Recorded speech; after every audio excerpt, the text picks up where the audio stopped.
Imagine the one sound that could shut up every doubter in the room. Not a shout. Not a slap. Just a roar. One girl laughed at a beat-up old car and thought she'd won the argument. 30 seconds later, she couldn't speak. Her knees shook. Her phone slipped from her hand. And the man she'd just humiliated? He never even looked at her. Stick with me to the end, because the last line of this story will hit you harder than that engine ever could. The sun baked the cracked asphalt of Khan's service station on the edge of Lahore, where the city's noise thinned into dusty heat waves and the smell of hot metal. A faded sign swung above the open garage doors, "We fix anything with a soul." Inside, 30-year-old Bilal crouched under the hood of a 1970 Dodge Charger, sleeves rolled high, forearms streaked black. The car looked like it had lost a fight with a sandstorm, rust bleeding through primer, one headlight cracked, vinyl roof peeling like sunburnt skin. Across the street, 25-year-old Aisha leaned against her gleaming white Corolla, arms folded, designer sunglasses reflecting the wreckage. She was live-streaming to her 87,000 followers, voice syrupy with sarcasm. "Guys, look at this relic," she laughed, zooming in on the Charger. "Uncle G probably thinks this is still 1972. Who keeps a corpse on wheels?" Her chat exploded, LMAO/drag him sis/that thing belongs in a museum. Bilal heard every word. He always did. The garage radio played old Noor Jahan songs low enough to ignore, high enough to remind him his father used to sing them while tightening spark plugs. Bilal's fingers paused on the carburetor. He could have shouted back. Could have told her the car once belonged to a truck driver who taught half the neighborhood boys how to drive stick shift. Could have told her he'd rebuilt the engine from scrap after the floods took everything. Instead, he wiped his hands on a rag and walked over. "Need something, Baji?" His voice was calm, almost gentle. Aisha lowered her phone just enough to smirk. "Just documenting history before it gets towed." "How much to scrap it?" "I'll crowdfund." The mechanics behind Bilal, Uncle Rashid, young Hamza, even the stray cat, went still. Bilal glanced at the Charger, then at her. "It's not for sale." "Everything's for sale," Aisha said, panning the camera across his grease-stained Corda. "Name your price, mechanic." The word landed like a slap. Hamza started forward, but Uncle Rashid caught his arm. "Let him handle it." Bilal's eyes flicked to the live chat scrolling insults. He saw his own reflection in Ayesha's sunglasses, tired, unshaven, unworthy. Something cracked open in his chest, not anger, memory. His father's voice, the night the floods came: "Beta, never let them measure you by what you drive. Measure them by what they're afraid to start." Bilal exhaled. "Give me 30 seconds. Aisha rolled her eyes. "For what? A jumpstart and a prayer?" He didn't answer. Just walked to the Charger, slid into the cracked leather seat that still smelled of his father's adder. The key was already in the ignition, worn brass, shaped by decades of calloused thumbs. Aisha kept filming. Plot twist, it explodes. Bilal turned the key. Nothing. The chat went wild, "Told you/dead on arrival." Aisha's laugh rang out sharp. Then Bilal pumped the gas once, precise, patient, and turned the key again. The engine caught with a cough, then a growl, then a thunder that rattled the garage windows.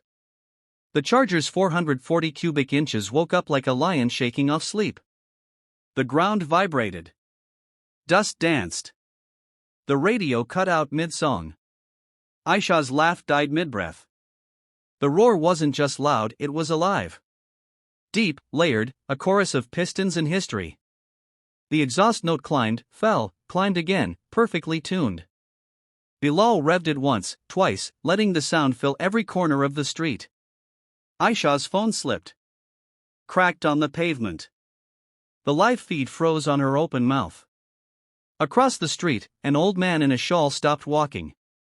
Tears in his eyes. He knew that sound. Bilal let the engine idle, a low predator purr. He stepped out, closed the door soft as a confession. Aisha couldn't move. Hamza whispered, "That's the same note Abu tuned the night before he couldn't finish." Uncle Rashid just nodded, pride and grief mixing. Bilal looked at Aisha, not with triumph, but something sadder. "My father died in that car. Saved 3 kids when the bridge collapsed. Engine kept running underwater till the last one was out." The chat was silent. No emojis. No laughing faces. Just 87,000 people watching a girl realize she'd mocked a graveyard. Aisha's sunglasses slid down her nose. Her eyes were wet. She bent, picked up her broken phone, and walked away without a word. But the story doesn't end there. 3 nights later, Aisha sat in her apartment, city lights flickering through half-closed blinds. Her new phone lay on the table, screen dark. She hadn't posted since the garage. Couldn't. Every time she closed her eyes, she heard it, that roar, layered with a man's quiet grief. She'd spent years building a brand on hot takes and quick laughs. Savage Queen, they called her. But Savage felt hollow now. Her mother called.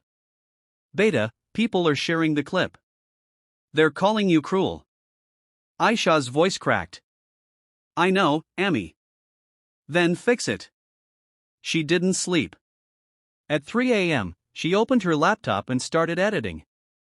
Not a apology video, those felt cheap. Something else. The next afternoon, she drove back to Khan's service station. The Charger sat outside, freshly waxed, rust patches primed but not hidden like scars left proud. Bilal was under a Suzuki, legs sticking out. Aisha stood at the entrance, no phone, no sunglasses. Just her. "Assalamu alaikum," she said, voice small. Bilal slid out, wiped his hands. Didn't smile. "Walaikum assalam. I made something." She held out a USB drive. "For you.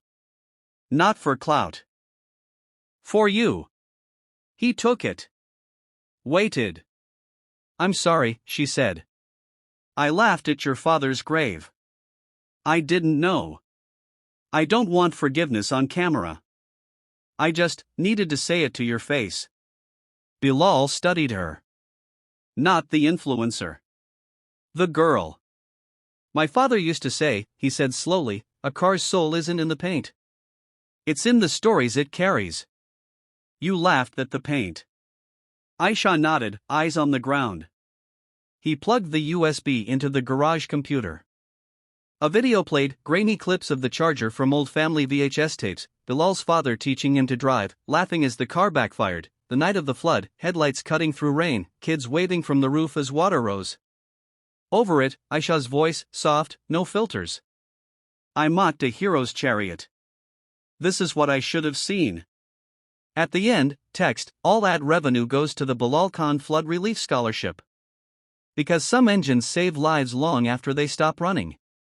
Bilal's throat worked. He looked at her. "You didn't have to." "I did," she said. "And I'm closing my channel. Starting over. No more tearing down. Only building." Hamza, watching from the corner, whispered, "She's serious." Uncle Rashid poured tea. "Sit, Beta. Tea fixes more than engines." They sat on plastic chairs under the fan. Aisha told them about her father, corporate lawyer, always ashamed she wasn't serious enough. How she'd built her brand to prove she was something. Bilal listened. Told her about losing his father at 16, keeping the garage open with loans and prayers. Weeks turned to months. Aisha came back, not to film, but to learn. How to change oil. How to listen to an engine's heartbeat. The Charger became her teacher. Bilal became something she didn't have a name for. One evening, the sky bruised purple. Aisha stood beside the Charger, hand on the warm hood. "I get it now," she said. "Why you didn't yell back." Bilal leaned against the fender. "My father said anger's a bad fuel. Burns hot, runs out fast." She smiled, small, real. "What's good fuel?" "Purpose," he said. "And maybe, second chances." The engine was off, but the silence between them roared. Aisha never went live again. But every year, on the anniversary of the flood, the Charger leads a convoy of bikes and rickshaws through Lahore, collecting books for kids who lost their schools. Bilal drives. Aisha rides shotgun, window down, hair wild. And when they hit the bridge where 3 lives were saved, Bilal revs the engine once, just once. The city stops. Listens. Remembers. Some sounds aren't loud to hurt. They're loud to heal. If this story hit you, do one thing: find the person you judged too fast. Say the thing you swallowed. Start the engine you were scared to turn. Because the world's full of rusty muscle cars, and some of them, they still got a roar left. Hit subscribe. The next story might be yours.